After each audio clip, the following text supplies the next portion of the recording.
Con trai lớn sáng sớm đã bắt đầu dọn củi trong sân, chuẩn bị mang ra ngoài đốt thành than. Tiếng động của họ hơi lớn, làm Soja đang ngủ cũng bị đánh thức. Cô ta từ trong kho bước ra, vừa thấy con trai lớn là bắt đầu càm ràm, hỏi sao anh còn chưa ra ngoài tìm việc, lại còn làm cô ta tỉnh giấc.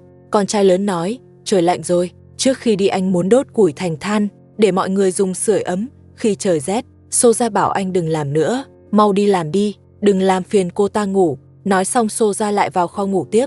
Con trai lớn chẳng thèm để ý, tiếp tục dọn củi. Một lúc sau, Soja lại mở cửa đi ra, bắt con trai lớn dừng lại ngay, vì anh làm cô ta không ngủ được. Con trai lớn tức quá kéo cô ta ra ngoài, bảo cô ta cũng phải phụ dọn. Soja nói, anh bắt tôi ở kho thôi, đâu có bắt tôi đốt than. Con trai lớn hỏi trời lạnh rồi, chẳng lẽ cô không cần than để sưởi ấm? Soja nói, cô ta không cần than, trong kho có bếp, lạnh thì mở ga lên dùng.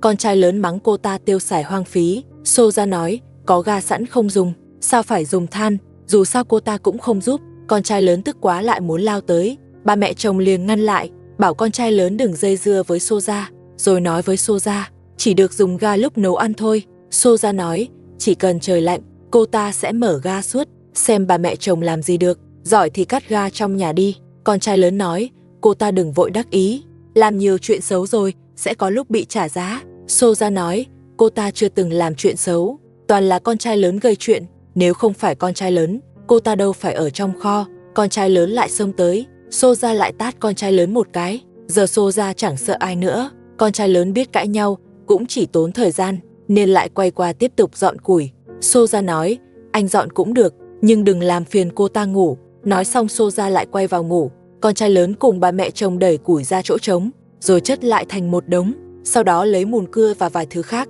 phủ lên trên đống củi, rồi châm lửa, bắt đầu đốt than. Ông bố chồng ngồi trong phòng khách, trò chuyện với Lashima. Ông hỏi Lashima, hôm nay con trai lớn có đi tìm việc không? Lashima nói cô cũng không rõ, cô chỉ nghe con trai lớn nói, đợi sắp xếp xong mọi chuyện trong nhà mới đi. Ông bố chồng nói, trong nhà không còn gì phải sắp xếp nữa, rồi bảo cô, hãy khuyên con trai lớn, hôm nay đi làm luôn, gánh nặng trong nhà quá lớn, con trai lớn không đưa tiền sinh hoạt, thì cả nhà ăn uống cũng khó. Lashima nói cô hiểu rồi, đợi khi con trai lớn đốt than xong, cô sẽ bảo anh thu dọn rồi đi. Một lúc sau con trai lớn bước vào, ông bố chồng hỏi than đã xong chưa? Con trai lớn nói, than đã cháy lên rồi, tối là được. Nghe anh nói đã đốt than rồi. Ông bố chồng liền giục anh mau đi làm.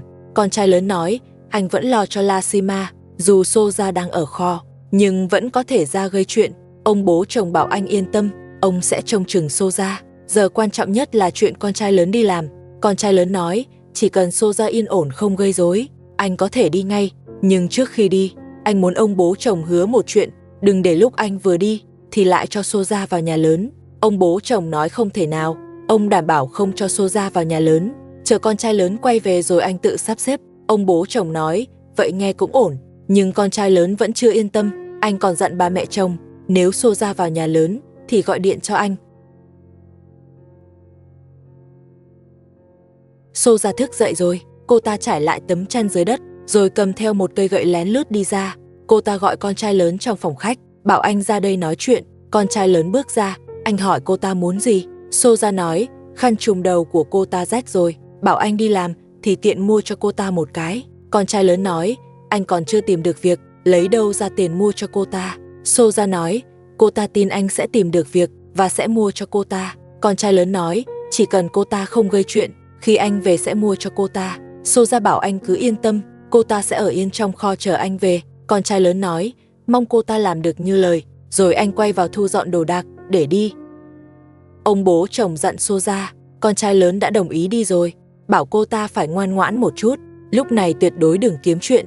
Soja hỏi ông bố chồng, chuyện ông hứa cho cô ta vào nhà lớn sau khi con trai lớn đi, có còn tính không?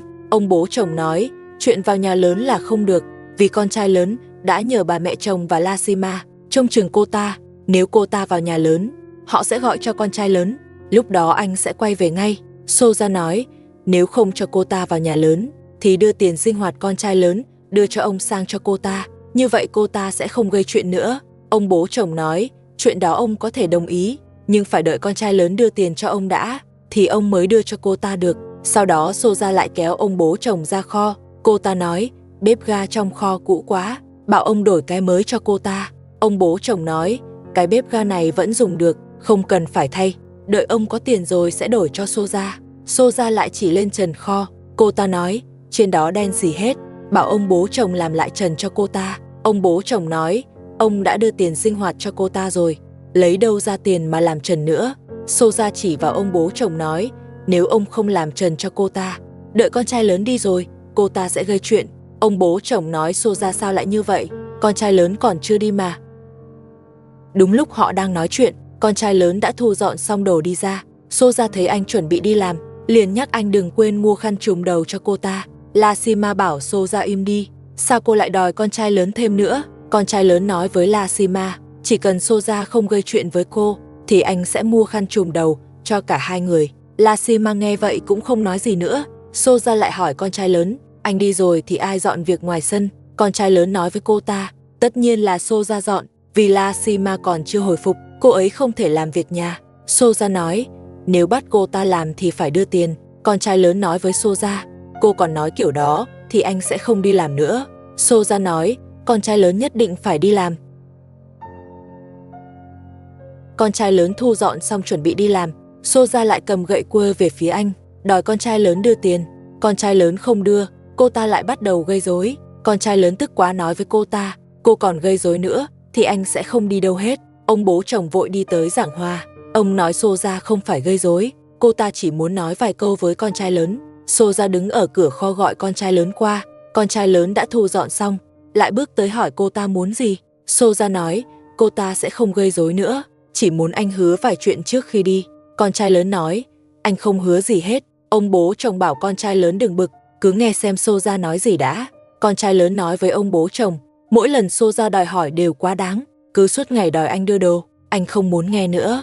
Rồi quay người định đi. Ông bố chồng bảo anh chờ chút rồi nói, nếu anh không nghe Soja nói, thì lúc anh đi rồi, cô ta chắc chắn sẽ gây chuyện với Lashima. Con trai lớn thấy ông nói cũng có lý, nên bảo Soja nói nhanh, anh không muốn tốn thời gian vì cô ta. Soja vỗ vào kho nói, trong kho vừa bẩn vừa lộn xộn, cô ta muốn con trai lớn sửa sang lại để ở cho thoải mái. Con trai lớn nói với cô ta, đó lại là một yêu cầu quá đáng nữa, việc này hiện tại anh không làm được, đợi anh kiếm được tiền rồi tính. Soja nói, cô ta sẽ chờ con trai lớn về, chờ anh sửa lại cái kho cho cô ta.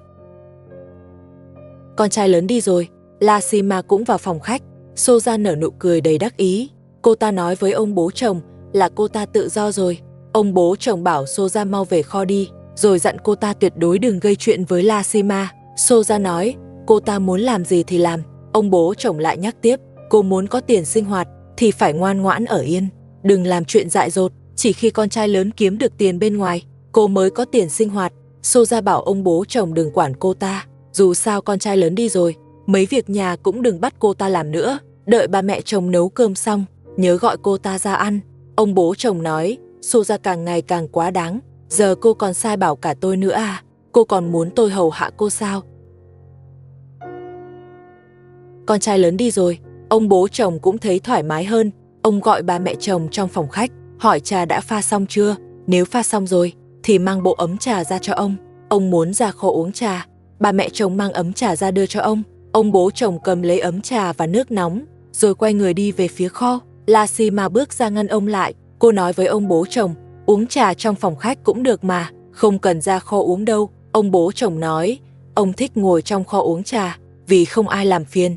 Lashima vẫn không cho ông đi, cô còn rằng lấy ấm nước. Soja đang núp trong kho nhìn thấy, liền la lên gọi Lashima buông tay, rồi chạy tới ném giày về phía cô, còn bảo cô không được cản ông bố chồng. Sau đó còn xô Lashima ngã xuống. Ông bố chồng như không thấy gì, vẫn bưng trà đi vào kho. Ông bố chồng thật đáng giận, ông đã hứa sẽ bảo vệ Lashima, vậy mà giờ lại mặc kệ. Ba mẹ chồng thấy Soja gây chuyện với Lashima, liền tới khuyên cô ta dừng lại rồi về kho. Lúc này, ông bố chồng mới từ trong kho đi ra. Ông hỏi sao bà mẹ chồng lại đuổi Soja về kho. Bà mẹ chồng nói, Soja đang làm Lashima khó chịu. Ông bố chồng nói, là do Lashima không cho ông ra kho uống trà, vậy nên Lashima mới là người sai. Soja thấy ông bố chồng banh mình, lại ném giày về phía Lashima. Ông bố chồng bảo Soja về kho đi, nói trà đã mang vào rồi cứ vào đó uống.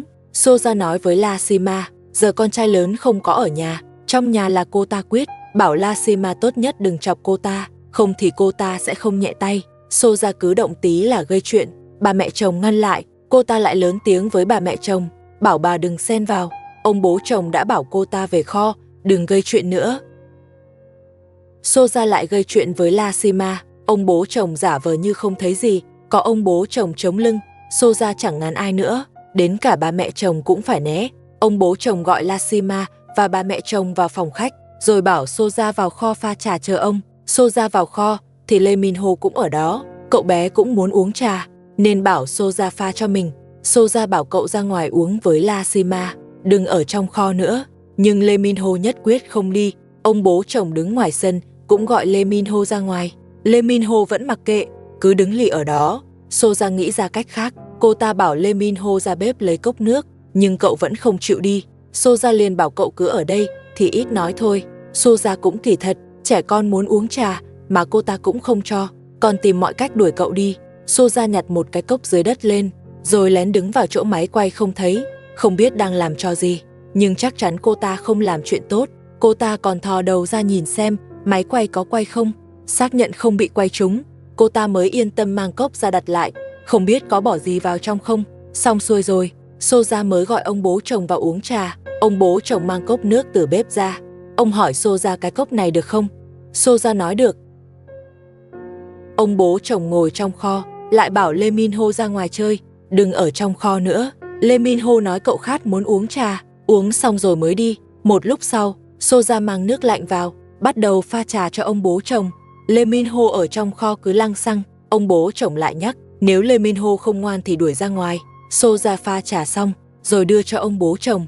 Ông bố chồng hỏi sao chỉ pha có 2 cốc, trong kho có 3 người mà. Soja nói, cô ta không khát, bảo ông bố chồng và Lee Min-ho uống, rồi đưa cốc trà trong tay cho Lee Min-ho. Ông bố chồng dặn Lee Min-ho, uống xong thì ra ngoài ngay, đừng ở trong kho nữa. Đúng lúc đó bà mẹ chồng đi vào, bà hỏi kho nhỏ xíu vậy, sao ông cứ thích ngồi đây uống trà? Soja quay sang kiếm chuyện với bà mẹ chồng, cô ta trách bà hôm qua làm loạn, khiến trà cô ta pha cho ông bố chồng. Ông chưa kịp uống đã bị bà kéo đi, nên hôm qua chắc chắn có vấn đề thật, không thì Soja đã không phản ứng vậy. Để phạt bà mẹ chồng, Soja còn bắt bà ra sân dọn việc. Soja giờ càng lúc càng quá, dám sai cả bà mẹ chồng làm việc. Bà mẹ chồng nói, bà không có thời gian dọn sân, bà còn phải đưa Lee Min-ho qua nhà hàng xóm chơi. Soja nói, bà chỉ giỏi đi chơi, chẳng biết lo việc nhà, cô ta còn định làm tới. Nhưng bà mẹ chồng không thèm đôi co, bà gọi Lee Min-ho, rồi dắt cậu đi qua nhà hàng xóm. Soja còn với theo, nhắc bà nhớ về nấu cơm. Bà mẹ chồng đi rồi, Soja ra cửa phòng khách gọi Lashima, bảo cô ra làm việc ngoài sân. Lashima nói cô không rảnh làm, cô còn chưa giặt xong đồ của con, cô phải lo cho con trước. Nói xong Lashima mang quần áo ra giặt. Soja lại gọi ông bố chồng, hỏi ông có khát không, nếu khát thì cô ta sẽ pha trà cho ông. Ông bố chồng nói, đúng là ông khát rồi. Soja bảo ông chờ chút, pha xong sẽ gọi ông vào uống. Nghe là biết Soja lại muốn giở trò. Hôm qua cô ta định làm chuyện mờ ám, nhưng bị bà mẹ chồng phá hỏng, hôm nay lại tính làm tiếp. Soja vào kho lấy ống ga, rồi nối ống lại, sau đó đi tới vòi nước, tháo ống cũ ra rồi lắp lại đường nước.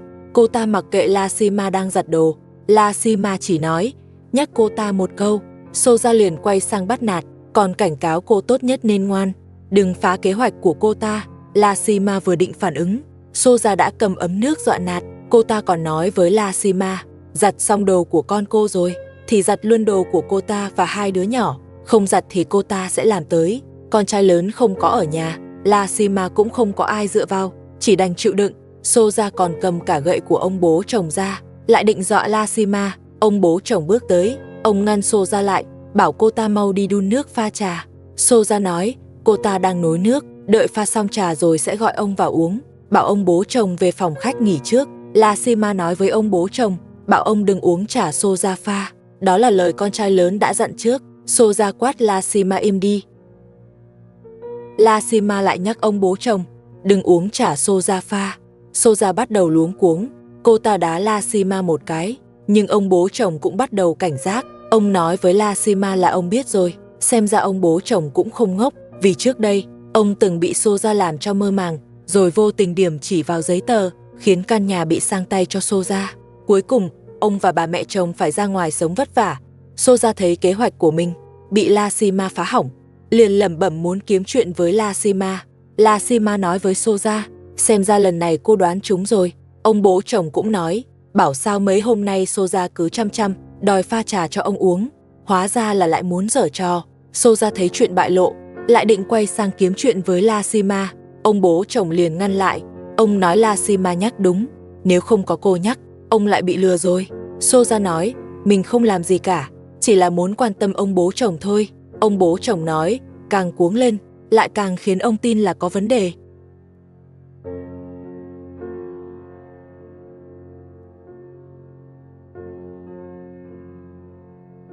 Soja tức quá, cô ta ném dép về phía La Sima, còn nói La Sima vu khống cô ta. La Sima nói, mình không vu khống, vì cô đoán hoàn toàn đúng.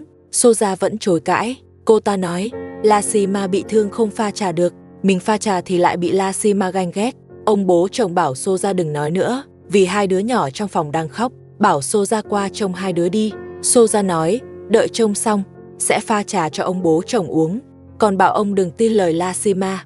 La Sima nói với ông bố chồng, dù sao cô đã nhắc ông rồi, ông muốn uống thì cứ uống, cô cũng không ngăn nữa. Soja bị ông bố chồng đuổi vào phòng trông hai đứa nhỏ. Hai đứa lớn nhanh thật, giờ đã biết vịn đồ, rồi tự đứng lên được rồi. Hai đứa đúng là đáng yêu. Soja nên nghĩ cho hai đứa nhiều hơn, đừng suốt ngày gây chuyện trong nhà.